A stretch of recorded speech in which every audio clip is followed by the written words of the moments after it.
Hey, what's up, killers? It is your final girl Mel coming at you from My Killer Podcast. And today, we're talking obsession. It is Valentine's Day weekend. Well, Valentine's Day is tomorrow. And I know all of you are heavily preparing for the festivities. Or you're picking out your movie lists like I am. So, if that is you, then stay tuned because I got some recommendations for you. So if you want to get obsessed with me, stay tuned.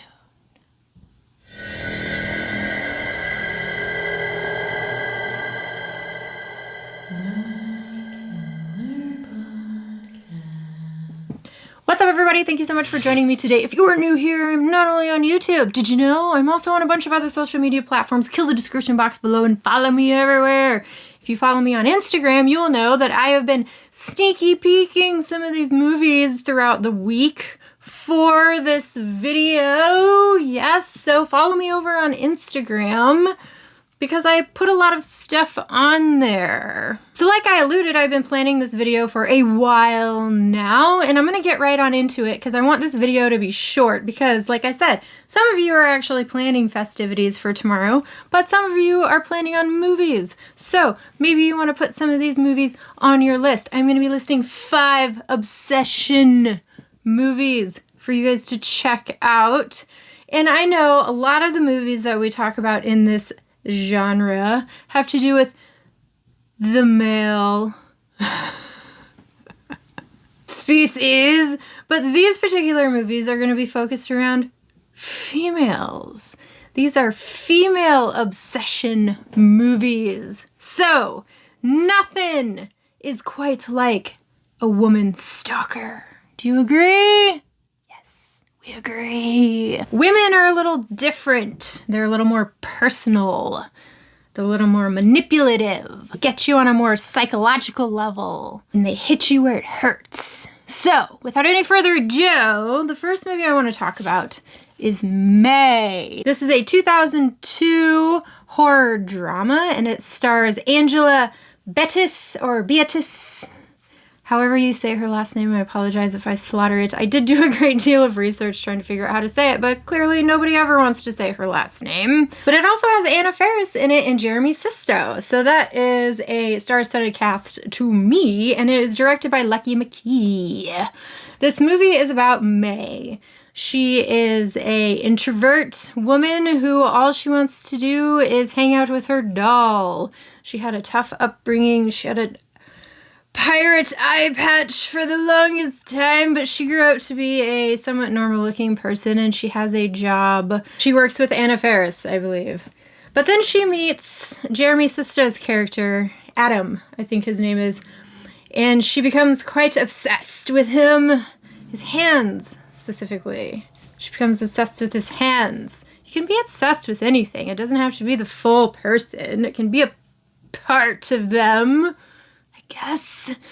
But she quickly discovers that he isn't quite as he seems, and most people aren't quite as they seem, and only parts of them are worthwhile. So she decides she only wants the good parts. She throws away the bad parts. This is a really good movie. It's really quirky. It's gruesome. It's very gruesome, considering she only keeps the good parts. Serious about that. Definitely give this one a watch. It is very interesting. It's very gruesome. Some body horror in here for you horror hounds. That's May, our first obsession movie. Our next recommendation is Poison Ivy. Now, I don't have a physical media release of this one, and it was actually really hard to track this one down to watch. You can't actually find it on anything, so I'm not really sure what's going on with this movie. If anybody wants to kill the comments below and let me know. I feel like I saw that there was a Scream Factory release of it, but I don't know if that is still in production or if it's OOP.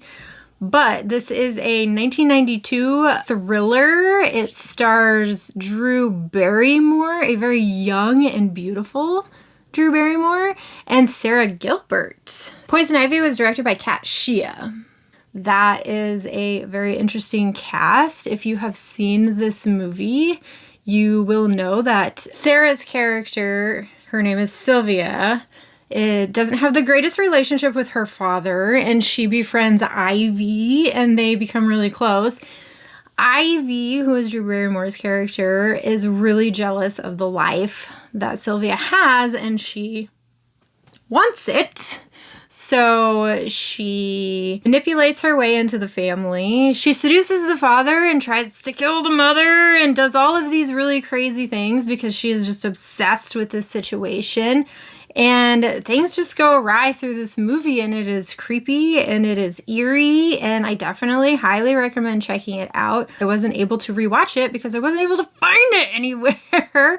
So if anybody knows where I can go to watch this movie, kill the comments below and let me know, because I want to rewatch it again. It ranks high on the obsession list, and Drew Barrymore, absolutely beautiful as a young woman and plays the best obsessed young woman in this movie. All right, moving right along, the next one I want to talk about is Cruel Intentions. This is one of the ones I posted on my Instagram.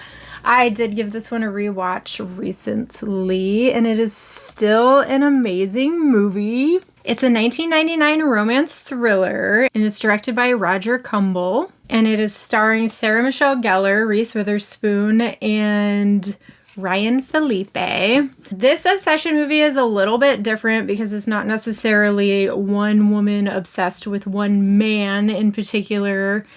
It is more or less, Sarah Michelle Gellar is just obsessed with being naughty.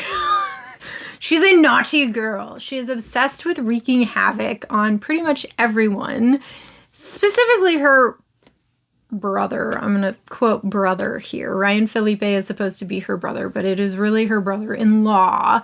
She is just obsessed with bringing her brother down. He falls in love with Reese Witherspoon's character, and she just wants to tear that relationship apart. She is obsessed with them not being together to the point where everything falls apart in the end for everyone. This movie is absolutely fantastic.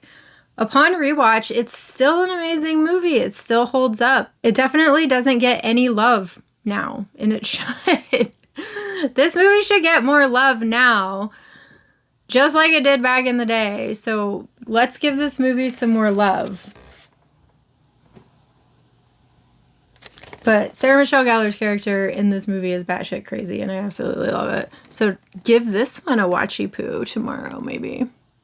All right, the next movie on the list, and this one I remember from when I was younger, and it always creeped me out and kind of made me terrified to even want a roommate when I got older. And that's Single White Female. And this is a 1992 horror drama. And it was directed by Barbette Schroeder. And it stars Bridget Fonda and Jennifer Jason Leigh. This movie boggled my mind. It absolutely boggled my mind. I think this was even one of the first times I even saw anything like this, per se. So Allie, who is Bridget Fonda's character, she has a falling out with her fiance or boyfriend, and she needs to find a roommate, who she finds Jennifer's character, who is Hattie or whatever her name is, and they move in together, and Hattie is clearly not right, and she becomes obsessed with Allie. And when Allie's boyfriend comes back into the picture, she gets crazy, and shit kind of hits the fan and goes way sideways towards the end, to the point where people are like getting murdered and stuff. Hetty literally gets so awkward and weird throughout this movie, and this is what makes this movie so cringy for me. This is what the cringe factor was, just to the nines with this movie, is she made it so normalized to just copy her in this movie, to the point where she took Allie to a hair salon, and then she gets her exact same haircut. And this haircut was not something like normal, you know, it was like a super short, bullish cut haircut, and it was like bright orange. So she has super long brown hair, and she comes walking down the stairs with this super short bowl cut with orange hair, just like Allie's haircut. And she just thought that that was like a normal thing to do. And it was so weird. And she started buying her same clothes and started dressing like her and started acting like her and started like hanging out with her boyfriend. And it was just, the cringe factor of this movie is, it is something to behold, honestly. And I recently watched this movie in preparation for this video, and it's still super awkward and uncomfortable and cringy, but it is also such a good movie. Everyone should watch this just once when they're young as a cautionary tale to prepare them for life, you know, how weird people can be. Because I'm sure this story is just so believable and real. This could like actually freaking happen. You know what I mean? And her obsession with this girl is something that could actually happen. Bitches be crazy, you know? But this is a really, really, really good obsession movie where it doesn't involve a man. It's a woman obsessed with another woman, but not in a sexual way. It's in like a familial way, you know what I mean? Like, she's obsessed with her in like a sister way, you know? She like doesn't want her to leave. She wants her to stay. She wants to have a companion in like family. So this is just a really good movie. If you haven't seen it, I'm sure everybody has seen this one because this was a highly popular movie, I feel like, back in the day. But definitely check this one out. All right, last but not least, I'm trying to make this video short, but I can see the time clock down there and it's not. But the creme de la creme of this list and the movie that started this idea cooking in my brain in the first place was The Crush. This movie is a 1993 thriller starring Alicia Silverstone and Carrie Ellis. This movie was directed by Alan Shapiro. It's about a 14-year-old girl who becomes obsessed with her neighbor. It's not really a neighbor. Carrie Ellis is renting their guest house on their family land. And she becomes obsessed with him to the point where, like, she even gets him to make out with her or whatever. And it just goes awry through the whole movie, and she just makes his life a living hell. And he finds another friend or woman that he ends up falling for. Alicia Silverstone's character, Adrian, is not having that relationship either. So she ends up hurting that woman in such a way. But there is a scene at the end of this movie. And I don't want to give it away, but I have to talk about it because the first time I ever saw this movie, that scene took me out of this movie. That scene took me so far out of this movie. I almost couldn't with this movie anymore. I almost couldn't even like this movie. Now I like this movie a lot. It's an amazing obsession movie. Definitely, and also a cautionary tale about young teenage love. And I think you guys know the scene that I'm about to describe here. It's like at the climax, and